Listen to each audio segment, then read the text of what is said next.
guys, welcome back to our channel 1-2-Step.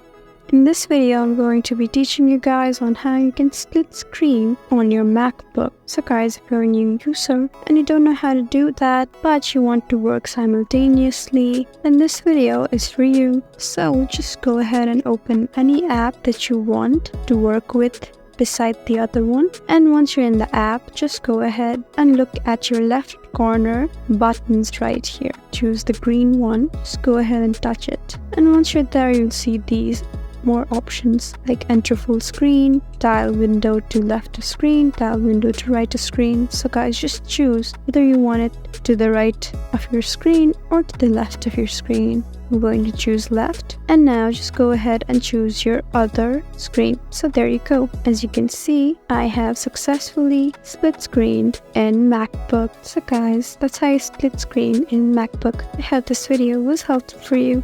If you found this video helpful, please leave us a like and drop us a comment down below. And if you want more helpful videos like these, then please subscribe to our channel. We'll see you again next time. Thank you for watching.